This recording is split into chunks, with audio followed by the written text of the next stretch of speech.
दोस्तों, आज हम आपको जो कहानी सुनाने वाले हैं वह सिर्फ एक कहानी नहीं है। यह एक आईना है जो हमारे समाज को, हमारे सिस्टम को और सत्ता के असली मतलब को दिखाता है। यह कहानी है देवपुर के विजय चौक की, जहां एक मामूली सी दिखने वाली सुबह ने एक ऐसा इतिहास रच दिया जिसकी गूंज सालों तक सुनाई देने वाली थी। यह कहानी एक जिद्दी और ईमानदार एसडीएम और एक ऐसे मंत्री की है जिनका अहंकार सातवें आसमान पर था। यह टक्कर सिर्फ दो इंसानों की नहीं थी। यह टक्कर थी उसूलों और ताकत की, फर्ज और गुरूर की। तो कहानी को आखिर तक जरूर देखिएगा, और अगर हमारी कोशिश अच्छी लगे तो चैनल को सब्सक्राइब करना मत भूलिएगा। देवपुर शहर उत्तर भारत का एक ऐसा शहर जो अपनी नींद से जाग रहा था। जून की महीना था और सुबह के सूरज ने अभी से ही अपने तेवर दिखाने शुरू कर दिए थे। आसमान साफ था, लेकिन हवा में एक अजीब सी गर्मी और उमस घुल चुकी थी। शहर का दिल यानी विजय चौक हमेशा की तरह अपनी पूरी रफ्तार में था। गाड़ियों के हॉर्न, ऑटो वालों की आवाजें, दफ्तर और स्कूल जाने वालों की हड़बड़ी, सब मिलकर एक ऐसा शोर पैदा कर रहे थे जो देवपुर की पहचान बन चुका था। घड़ी में सुबह के ठीक 10 बज रहे थे। यह वह वक्त था जब विजय चौक पर पैर रखने की जगह नहीं मिलती। चारों तरफ से आती गाड़ियां उन लाल बत्ती पर ऐसे रुकी थीं जैसे किसी अदृश्य दीवार ने उन्हें रोक दिया हो। इसी भीड़ और शोर के बीच सफेद यूनिफॉर्म में एक महिला अफसर अपनी टीम के साथ मुस्तैद खड़ी थी। उनका नाम था काव्या सिंह, देवपुर की नई सब डिविजनल मजिस्ट्रेट यानी एसडीएम। काव्या सिंह को देवपुर आए अभी 6 महीने ही हुए थे, लेकिन इतने कम समय में ही उनके नाम का डंका बजने लगा था। वह अपनी ईमानदारी और सख्त मिजाज के लिए जानी जाती थी। उनके लिए कानून से बड़ा कुछ नहीं था। चाहे सामने कोई भी हो, नियम तोड़ा तो सजा मिलेगी। ये उनका सीधा सा सिद्धांत था। उनका चेहरा शांत था, लेकिन उनकी आंखों में एक ऐसी चमक थी जो किसी भी गलत काम को दूर से ही भांप लेती थी। वह हाथ में एक वॉकी टॉकी लिए अपनी टीम को निर्देश दे रही थी, और उनकी नीले बत्ती वाली सरकारी गाड़ी पास ही में खड़ी थी। सुरेश कुमार, वो रेहड़ी वाले को बोलो झेब्रा क्रॉसिंग से पीछे हटा ले, लोगों को निकलने में दिक्कत हो रही है। उन्होंने अपने एक कांस्टेबल को निर्देश दिया। जी मैडम, सुरेश कुमार ने सिर झुकाकर कहा। सुरेश कुमार जानता था कि मैडम को काम में जरा सी भी लापरवाही पसंद नहीं। माहौल रोज जैसा ही था, सब कुछ अपनी गति से चल रहा था। तभी दूर से आती एक गाड़ी ने सबका ध्यान अपनी ओर खींच लिया। एक चमचमाती हुई काले रंग की लग्जरी एसयूवी, जिसकी कीमत सुनकर ही आम आदमी के होश उड़ जाए। गाड़ी के शीशे पूरी तरह काले थे, और नंबर प्लेट के ऊपर बड़े बड़े सुनहरे अक्षरों में लिखा था, माननीय मंत्री जी। यह गाड़ी किसी कानून को नहीं मान रही थी। वह बेतरतीब तरीके से लेन बदलती हुई दूसरी गाड़ियों को कट मारती हुई आगे बढ़ रही थी। सिग्नल पर गाड़ियों की लंबी कतार लगी थी, लेकिन एसयूवी के ड्राइवर ने रफ्तार कम करने की जहमत भी नहीं उठाई। उसने जोर जोर से हॉर्न बजाना शुरू कर दिया, जैसे कह रहा हो, रास्ता दो, शहंशाह आ रहे हैं। और फिर उसने वो किया जिसकी उम्मीद किसी को नहीं थी। उसने लाल बत्ती की परवाह किए बिना गाड़ी की स्पीड बढ़ाई और सीधे सिग्नल पार कर गया। यह सिर्फ एक ट्रैफिक नियम का उल्लंघन नहीं था, यह खुलेआम कानून को एक तमाचा था, अपनी ताकत का नंगा प्रदर्शन था। चौराहे पर मौजूद सब लोग हैरान रह गए, लेकिन एक शख्स था जो हैरान नहीं हुआ, एसडीएम काव्या सिंह। उनकी नजरें बाज की तरह उस एसयूवी पर ही टिकी थीं। उन्होंने एक पल भी नहीं गवाया। उन्होंने अपना हाथ उठाया और उस बेलगाम एसयूवी को रोकने का सख्त इशारा किया। उनकी आवाज में वह अधिकार था जो उनकी वर्दी ने उन्हें दिया था। गाड़ी रोको। यह सिर्फ एक आदेश नहीं था, यह फर्ज की पुकार थी। इस अयूबी के ड्राइवर ने अचानक अपने सामने एक महिला अफसर को हाथ दिखाते देखा तो उसके हाथ पांव फूल गए। उसने घबराकर जोर से ब्रेक लगाए। गाड़ी एक झटके के साथ चौराहे के बीचों बीच रुक गई। गाड़ी तो रुक गई, लेकिन उसके अंदर का तूफान अब बाहर आने वाला था। पिछली सीट का काला शीशा धीरे धीरे नीचे हुआ और एक भारी भरकम चेहरा बाहर निकला। यह थे श्री अभय प्रताप सिंह, राज्य सरकार में शहरी विकास मंत्री, और पूरे देवपुर में उनके नाम की तूती बोलती थी। उनके चेहरे पर सत्ता का वो नशा साफ झलक रहा था जो इंसान को जमीन पर पैर नहीं रखने देता। उन्होंने अपनी महंगी स्विस घड़ी पर एक नजर डाली और फिर काव्या की तरफ ऐसे देखा जैसे वह कोई मक्खी मच्छर हो। उनकी आंखों में गुस्सा और हैरानी का एक मिलाजुला भाव था। गुस्सा इस बात का कि किसी ने उनकी गाड़ी रोक दी, और हैरानी इस बात पर कि यह हिम्मत की किसने, ये क्या बदतमीजी है। अभय प्रताप सिंह लगभग दहाड़े। उनकी आवाज में इतना रोब था कि आसपास खड़े लोग भी 2 कदम पीछे हट गए। तुम जानती नहीं मैं कौन हूं? मेरी गाड़ी रोकने की तुम्हारी हिम्मत कैसे हुई? मुझे कैबिनेट की मीटिंग में पहुंचना है। उनके बोलने का अंदाज ऐसा था मानो काव्या ने कोई बहुत बड़ा गुनाह कर दिया हो। लेकिन काव्या सिंह शांत और स्थिर खड़ी रही। उनके चेहरे पर डर का कोई निशान नहीं था। माफ कीजिए सर, उन्होंने बहुत ही सदी हुई आवाज में कहा, लेकिन आपने लाल बत्ती पार की है। यह ट्रैफिक नियमों का साफ साफ उल्लंघन है। उनकी आवाज में सम्मान था, लेकिन अपने फर्ज को लेकर कोई समझौता नहीं था। अभय प्रताप सिंह जोर से हंसे। उनकी हंसी में मजाक और नफरत भरी हुई थी। नियम? तुम मुझे नियम सिखाओगी? अरे लड़की, यह पूरा प्रदेश मेरे इशारे पर चलता है। यह नियम कानून आम जनता के लिए है, मेरे लिए नहीं। गाड़ी की प्लेट पर पढ़ा नहीं, क्या लिखा है? मंत्री, क्या तुम्हें इतना भी नहीं पता कि मंत्रियों के लिए कोई रूल बुक नहीं होती? उनके हर शब्द से घमंड टपक रहा था। वह यह जताना चाह रहे थे कि वह कानून से ऊपर हैं। कानून सबके लिए बराबर होता है सर। काव्या ने अपनी आवाज में थोड़ी और दृढ़ता भरते हुए कहा। उनके चेहरे पर कोई शिकन नहीं थी। और मैं यहां अपनी ड्यूटी कर रही हूं। मेरा काम यह पक्का करना है कि कानून का पालन हो, चाहे वह कोई आम आदमी हो या आप। उनके शब्दों में कर्तव्य की ऐसी निष्ठा थी जो किसी भी धमकी से डरने वाली नहीं थी। अभय प्रताप सिंह का चेहरा अब गुस्से से लाल हो चुका था। उनकी कनपटी की नसें तन गई थीं।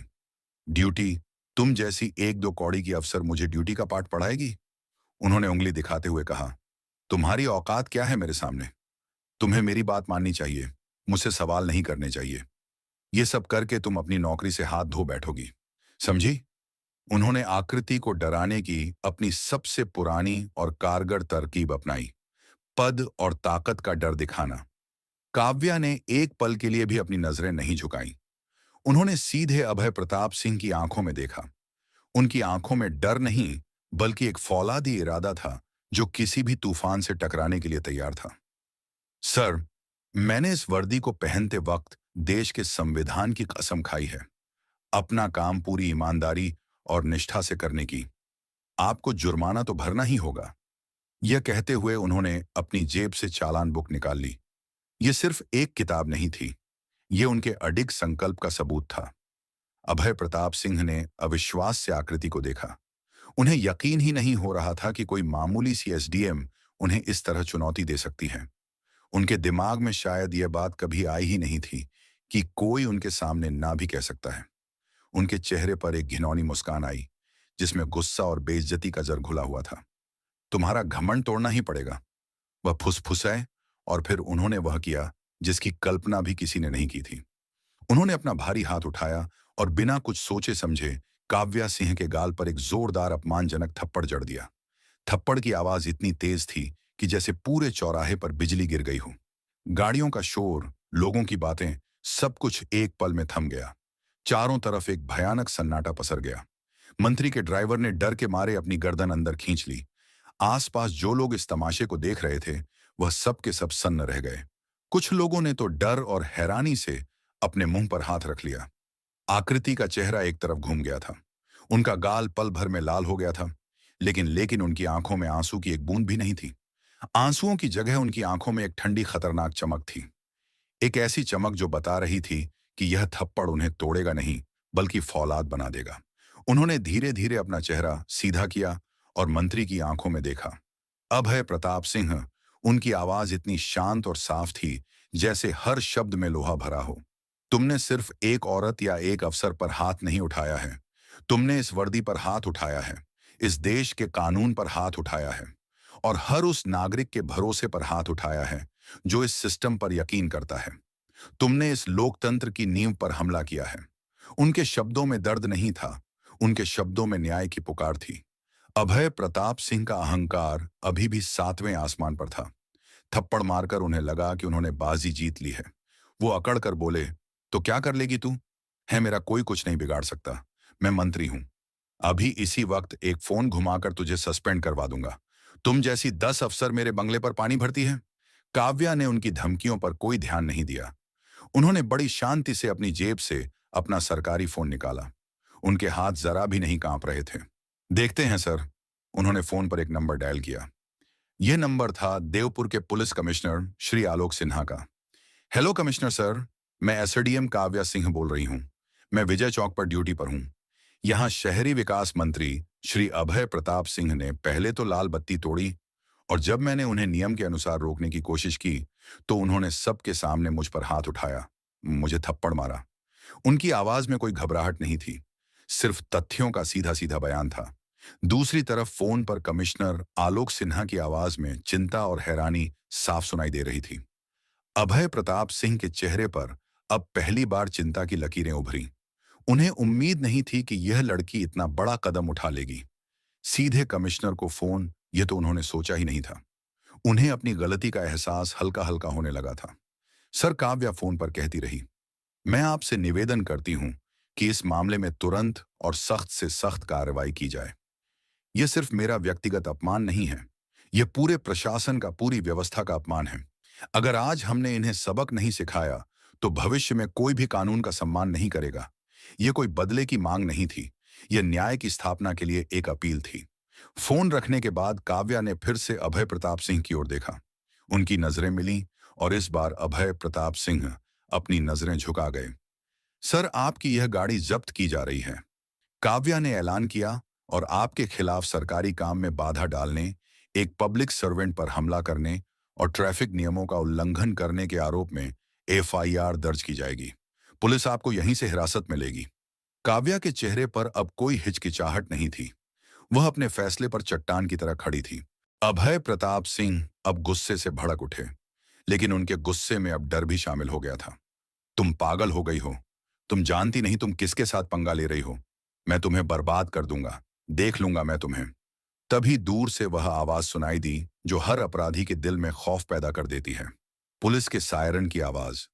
आवाज तेजी से नजदीक आ रही थी और कुछ ही मिनटों में पुलिस की कई गाड़ियां, जिनमें खुद कमिश्नर आलोक सिन्हा की आधिकारिक गाड़ी भी थी, तूफान की तरह मौके पर पहुंच गई। कमिश्नर आलोक सिन्हा, एक लंबे और अनुभवी अफसर, अपनी गाड़ी से उतरे। उनके चेहरे पर सख्ती और चिंता दोनों के भाव थे। पुलिस ने आते ही भीड़ को पीछे हटाया और कमिश्नर सीधे काव्या के पास पहुंचे। मैडम, आप ठीक हैं? उनकी आवाज में एक ईमानदार अफसर के लिए सम्मान और चिंता दोनों थे। काव्या ने बस धीरे से सिर हिलाया। उनके गाल पर थप्पड़ का लाल निशान अभी भी साफ दिख रहा था, जो उस बदसूरत घटना का गवाह था। इसके बाद कमिश्नर आलोक सिन्हा सीधे अभय प्रताप सिंह की ओर मुड़े। उनके चेहरे पर अब नरमी का कोई भाव नहीं था। अभय जी, आपको यह सब करने से पहले 100 बार सोचना चाहिए था। आप एक जनप्रतिनिधि हैं, कानून बनाने वालों में से हैं, तोड़ने वालों में से नहीं। यह बेहद शर्मनाक घटना है। आपने पूरे सिस्टम को शर्मिंदा किया है। कमिश्नर के शब्दों में साफ संदेश था कि कानून से बड़ा कोई नहीं, चाहे वह मंत्री ही क्यों ना हो। अभय प्रताप सिंह अब बुरी तरह घबरा गए थे। उनका सारा नशा, सारा अहंकार हवा हो गया था। उन्होंने कमिश्नर को मनाने की हर कोशिश की, अपने पद का, मुख्यमंत्री से अपने संबंधों का, हर चीज का वास्ता दिया, लेकिन कमिश्नर सिन्हा का चेहरा पत्थर की तरह सख्त था। अभय प्रताप सिंह कमिश्नर ने अपने एक इंस्पेक्टर को आदेश दिया, आपको कानून के उल्लंघन और एक सरकारी अफसर पर ड्यूटी के दौरान हमला करने के गंभीर आरोप में गिरफ्तार किया जाता है। यह सुनते ही अभय प्रताप सिंह के होश उड़ गए। गिरफ्तार? मुझे गिरफ्तार करोगे? लेकिन अब कोई सुनने वाला नहीं था। पुलिस ने बिना किसी देरी के अभय प्रताप सिंह को हिरासत में ले लिया। उनके समर्थक और उनका ड्राइवर, जो अब तक सहमे हुए खड़े थे, ये देखकर सन्न रह गए। और जैसे ही पुलिस ने मंत्री को अपनी जीप में बिठाया, विजय चौक पर जो भीड़ अब तक चुपचाप खड़ी थी, वो अचानक जिंदा हो उठी। लोगों ने जोर जोर से तालियां बजानी शुरू कर दी। कुछ नौजवानों ने एसडीएम काव्या सिंह जिंदाबाद और भारत माता की जय के नारे भी लगाए। वह थप्पड़ सिर्फ काव्या के गाल पर नहीं, बल्कि उन सब लोगों के आत्मसम्मान पर पड़ा था जो रोज चुपचाप अन्याय सहते थे। और आज उस अन्याय का जवाब देखकर उन्हें एक अजीब सी खुशी और हिम्मत मिली थी। काव्या सिंह अभी भी उसी जगह पर अडिग खड़ी थी। उनके चेहरे पर जीत का कोई भाव नहीं था, बल्कि एक अजीब सी शांति और दृढ़ता थी। उन्होंने आज पूरे देश को दिखा दिया था कि सत्ता के अहंकार में चूर लोगों को एक ईमानदार और निडर अफसर कभी नहीं झुका सकता। उस दिन के बाद देवपुर में और पूरे देश में बहुत कुछ बदल गया। एसडीएम काव्या सिंह रातों रात एक हीरो बन गई। उनकी बहादुरी की खबर हर अखबार की हेडलाइन बनी। हर न्यूज चैनल पर उनकी चर्चा हुई। सोशल मीडिया पर मॉर्न मैडम एसडीएम और सैल्यूट काव्या सिंह जैसे हैशटैग ट्रेंड करने लगे। उन्होंने यह साबित कर दिया था कि वर्दी सिर्फ एक यूनिफॉर्म नहीं है, बल्कि यह न्याय, कानून और नैतिकता का प्रतीक है और कोई भी इसे रौंदने की हिम्मत नहीं कर सकता। उधर अभय प्रताप सिंह के लिए यह एक कड़वा और सार्वजनिक सबक था। उन्हें मंत्री पद से इस्तीफा देना पड़ा। कानूनी कार्रवाई चली और उन्हें सज्जा भी हुई। उनका राजनीतिक करियर हमेशा के लिए दागदार हो गया। उन्हें समझ आ गया कि अहंकार और शक्ति का गलत इस्तेमाल हमेशा भारी पड़ता है और कानून के हाथ वाकई बहुत लंबे होते हैं। विजय चौक की वह घटना एक मिसाल बन गई। एक ऐसा उदाहरण जो आने वाली पीढ़ियों को यह सिखाता रहेगा कि लोकतंत्र में जनता ही असली मालिक है और कानून ही सर्वोच्च है। कोई भी व्यक्ति, चाहे वह कितना भी बड़ा और प्रभावशाली क्यों ना हो, कानून से बड़ा नहीं हो सकता। तो दोस्तों, आपको हमारी आज की यह कहानी कैसी लगी? काव्या सिंह जैसी निडर अफसरों के बारे में आपका क्या सोचना है?